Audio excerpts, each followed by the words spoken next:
ನೋಡಿ, ಇದು ಬೂದಿ ಪಡ್ಗ ಅಂತಕ್ಕಂಥ ಒಂದು ಸ್ಥಳ.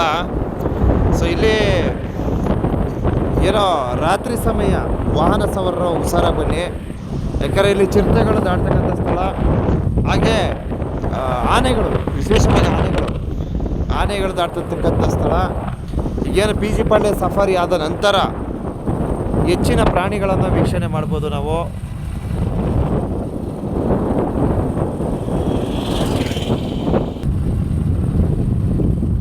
ನೋಡಿ, ಈ ರೀತಿ ನೋಡಲಿಕ್ಕೆ ಈ ಒಂದು ಅರಣ್ಯ ಪ್ರದೇಶ ಸಿಗ್ತಾ ಇದೆ.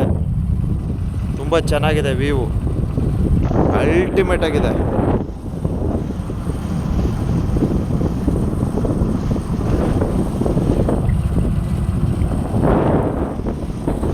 ಸೊ ರಾತ್ರಿ ಸಂಚಾರ ಮಾಡ್ತಕ್ಕಂಥ ವಾಹನ ಸವಾರರು ಸ್ವಲ್ಪ ಜೋಪಾನ ಅಷ್ಟೇ. ಲಾಸ್ಟ್ ಟೈಮ್ ನಾವು ಬಂದಾಗ ಇಲ್ಲೆಲ್ಲ ಆನೆಗಳು ನಿಂತಿತ್ತು, ಕೆಳಗಡೆ ಇದೆಲ್ಲ ಆನೆಗಳು ನಿಂತಿತ್ತು.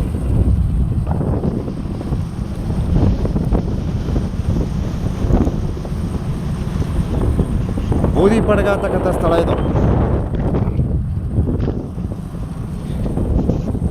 ನಿಮ್ಗೊಂದು ಇಂಪಾರ್ಟೆಂಟ್ ವಿಚಾರ ತಿಳಿಸ್ತೀನಿ ನೋಡಿ. ಸೊ ಇಲ್ಲಿ ಸುಮಾರು ಒಂದು 10 ವರ್ಷ ಆಯಿತು. 10 ವರ್ಷಗಳ ಹಿಂದೆ ಇಲ್ಲಿ ಒಂದು ಮರಳುದು ಲಾರಿ ದಬ್ಬಾಕೊಂಡಿತ್ತು. ಈ ಲಾರಿನ ನಾವು ಮತ್ತು ನಮ್ಮ ಸಿಬ್ಬಂದಿ ವರ್ಗದವರು ಕಾಯ್ಕೋಬೇಕಿತ್ತು, ಆ ಲಾರಿಲಿರ್ತಕ್ಕಂಥ ಮರಳನ್ನು ಮತ್ತು ಲಾರಿನ.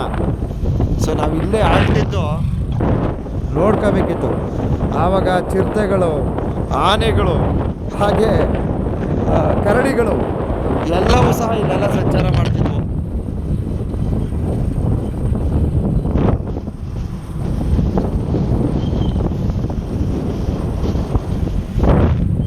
ನೋಡಿ, ಲಾರಿ ಬಿದ್ದಿದ್ದಂತಹ ಸ್ಥಳ ತೋರಿಸ್ತೀನಿ ನೋಡಿ. ತಿರುವಲ್ಲಿ ಲಾರಿ ದಬ್ಬಾಕೊಂಡಿತ್ತು.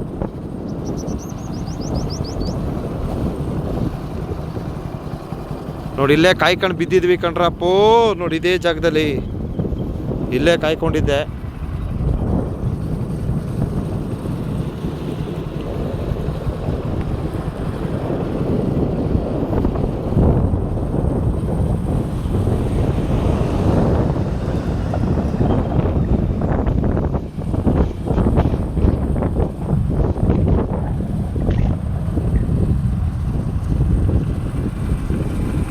ಹೇಗಿದೆ ವ್ಯೂ?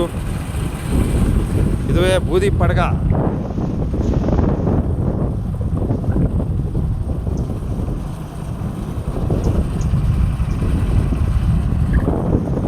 ಇಲ್ಲಿ ನಾವು SST ಬಸ್ಸು, ART ಬಸ್ಸಲ್ಲಿ ಎಷ್ಟು ಸಲ ಓಡಾಡಿದ್ದೇವೋ ಗೊತ್ತಿಲ್ಲ ಗುರು. ಬಸ್ಗಳೇ ಆವಾಗ ಫೇಮಸ್ಸು, ಯಾವುದೇ ವಾಹನಗಳಿರಲಿಲ್ಲ. ಇದು ಸ್ವಲ್ಪ ರಸ್ತೆ ಕಾಮಗಾರಿ ಆಗಬೇಕು. ಎಲ್ಲ ಕಡೆ ಆಗಿದೆ, ಇಲ್ಲಿ ಕಿತ್ತೋಗ್ಬಿಟ್ಟಿದೆ ಅಷ್ಟೇ. ಸೊ ಇಲ್ಲೊಂದು ಅಡ್ರೋಡ್ ಇದೆ, ಇದು ಆವಿನ ಮೂಲೆ ಅಂದ್ಬಿಟ್ಟು ನಮ್ಮ ಗಿರಿಜನ ವಾಸಿಸ್ತಕ್ಕಂಥ ಸ್ಥಳಕ್ಕೆ ಹೋಗ್ತಕ್ಕಂಥ ದಾರಿ.